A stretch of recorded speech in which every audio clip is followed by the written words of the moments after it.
Kommenit publikum. Welcome, my dear public. I do a lot of Norwegian stuff on here, don't I? Well, I suppose it's because Norway is a very neat setting for fairy tales, especially when you want something very snowy, when you got that holiday spirit coming, which is why Norway is the perfect setting for Disney's reimagining of Hans Christian Andersen's The Snow Queen, aka Frozen. When released in 2013, Frozen was all the rage. People say it's overrated and that people should just let it go. Well, let me tell you, when people let Star Wars and The Lion King go, they'll let this go. Just saying, Lion King and Star Wars are kind of overrated too. Yeah, I said it. But there is a reason Frozen got so much attention. For one thing, it broke box office records and won the Best Animated Feature and Best Original Song at the Academy Awards. Aside from the commercial and critical success, it pushed the boundaries of past Disney films. It's also the first Disney animated feature to be directed by a woman, Jennifer Lee, who also wrote the screenplay, which explains its feminist themes. Just saying, after over 50 animated films, it's way past overdue for a female to actually be directing one of the films. Now, what Frozen shares in common with Beauty and the Beast is that it explores the real meaning of true love and looks more at what personality traits or talents can be perceived as beastly by society rather than appearances. In other words, simply look at the film as a Beauty and the Beast trope from a sisterly perspective, with Elsa as the Beast and Anna as the Beauty. We all know it's a tale as old as time, 'cause we've heard it over and over again. Alright, so I'd like to thank my $5 plus patrons, Anime Guy 1101 and TyrannosaurusVenom, and those of you who donated in the last live stream and have bought merch recently. Thanks to you, I have purchased a new recording booth setup, one that is portable so I'd be able to take it with me wherever I want, and it is in the mail and will be delivered soon. So now the next step is to be getting a new webcam. If you've seen my recent reaction videos on my YouTube channel, you'll see why a webcam is needed.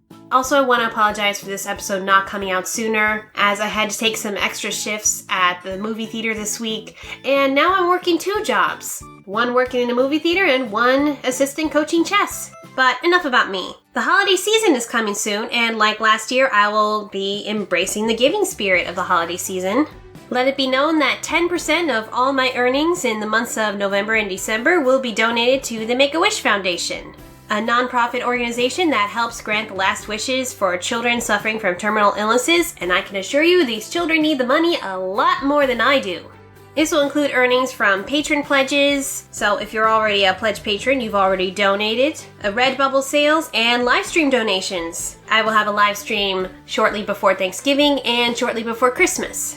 Also note that for patronships, there's a special $100 a month tier called Giving Grinch, and 50% of the first month's pledge will go to the Make-A-Wish Foundation, and as a bonus, whoever pledges to the Giving Grinch tier will receive a complimentary gift every single month that they are pledged. And note that all holiday-themed merch will be donated to the Make-A-Wish Foundation even after the holidays are through. If you're not Christian, don't worry. I've got products coming for you too. At the moment, I have something available for you Hanukkah celebrators, and more to come. You can find all these on Redbubble under my username DisneyFanatic23. That's DisneyFanatic23 on redbubble.com.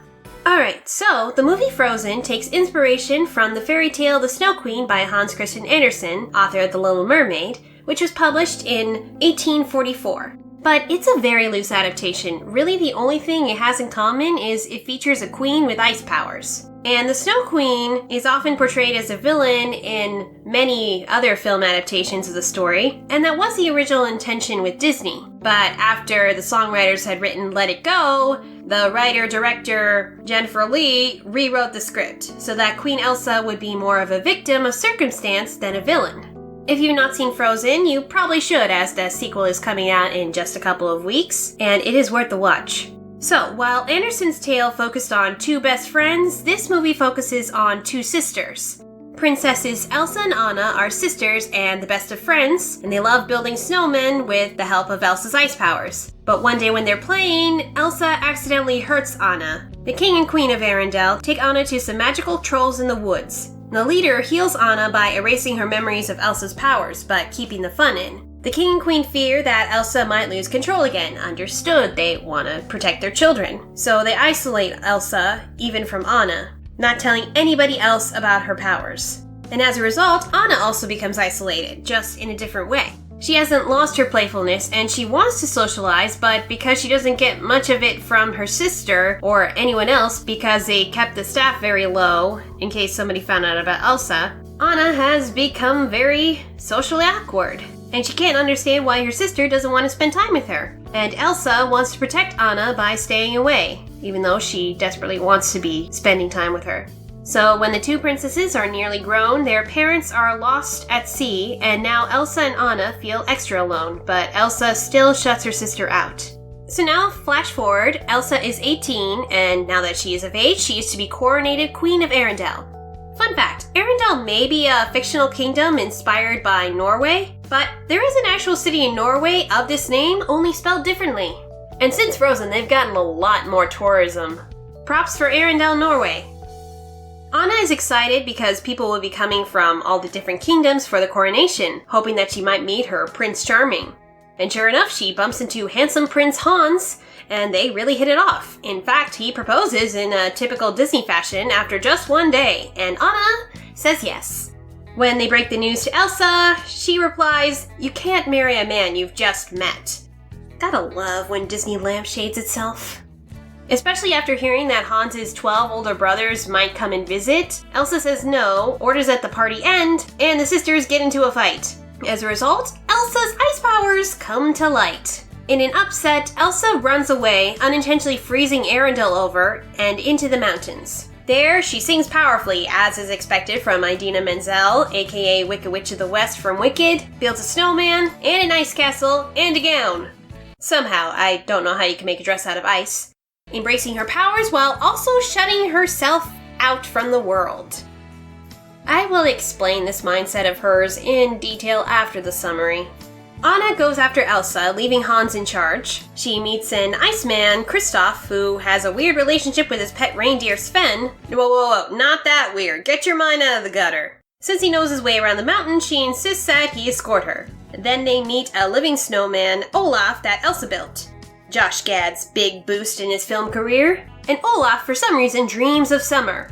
Which is not really explained, but I think this may be a reference to another Andersen tale, The Snowman, of a snowman who fell in love with a stove and wanted to be near it, even though, of course, the dramatic irony is that he will melt. Yeah, fairy tales can be weird sometimes. So they all make it to Elsa's castle. Anna tells Elsa about the eternal winter that she's created. Elsa, in anger and fear, accidentally freezes Anna's heart, and she scares him off with another snowman who's bigger and meaner and angrier. Kristoff takes Anna to his family, who knows some magical stuff, and they turn out to be the trolls that we saw in the beginning. They're his adoptive family. And as annoying relatives can be, they try to set up Kristoff and Anna together because they're bigger shippers than Lumiere and Cogsworth. The elder troll says that only an act of true love can thaw a frozen heart. Anna thinks if she kisses Hans, then that will break the curse. Meanwhile, at the request of the Duke of Wesselton, Hans goes with some soldiers to stop Elsa, insisting that she be taken unharmed. They capture her, and Hans pleads Elsa to stop the winter, but she can't. She doesn't know how. Kristoff gives Anna to the servants and waits outside because he doesn't want to have to face the fact that he'll have to say goodbye to her after she kisses her real true love, or who she thinks is her real true love. Anna tells Hans about true love's kiss, and he is about to do so when he goes, "Oh, Anna, if only there was someone out there who loved you." Turns out that he only flirted with her so that he could be king after offing Elsa, because he was jealous of his 12 older brothers having more power than him. Honestly, this is one of the biggest plot twists in Disney history. I honestly did not see that coming. I mean, a part of me suspected that he was up to no good, that he would end up being like a Gaston, but there were so many things that suggested that he was actually a good person because he was giving people blankets, but turned out that was part of the act too. Even when he was acting all pacifist, saying that he didn't want to harm Elsa, but he actually did. Man, this guy is good. I mean, bad, but he's good at being bad. Just goes to show that Disney's getting better at hiding their villains and keeping the audience guessing. I mean, historically in Disney movies, you usually know who is a villain right away from their creepy appearance. When in real life, the bad people will look just like anybody else. Can't judge a book by its cover, after all. I mean, come on, even Gaston was creepy. Even though sort of handsome. Actually, I didn't find him handsome. Moving on. Hans leaves Anna for dead and tells everyone else that he and Anna had said their vows before her passing and that Elsa had killed her and must be executed. So Olaf comes in, lights a fire for Anna despite almost melting from it. He explains the real meaning of true love, that it's putting others before yourself, like Kristoff had let her go so that she could be saved. And that's when Anna realizes that Kristoff loves her and she loves him too, and so she has to get to him to kiss her. In rushing to him, Elsa has escaped, Hans says that Anna is dead, and Elsa is devastated. Hans is about to kill Elsa behind her back, when Anna last minute steps into the sword's path just as her entire body has become completely frozen. And this is the act of true love, sisterly love, that melts Anna's heart, as well as Elsa's. Happy from her sister's love, Elsa is now able to melt the winter and create a flurry for Olaf so he won't melt. So it all ends with Anna punching Hans in the face, Summer coming back, Elsa being accepted as queen, Anna and Kristoff kissing, and then a big ice skating party. Holy moly, that was a really big plot summary. It's just me or Disney movies becoming a lot more plot heavy than they used to. Alright, so let's break this down a bit. Unlike past Disney movies, these characters are a lot more flawed.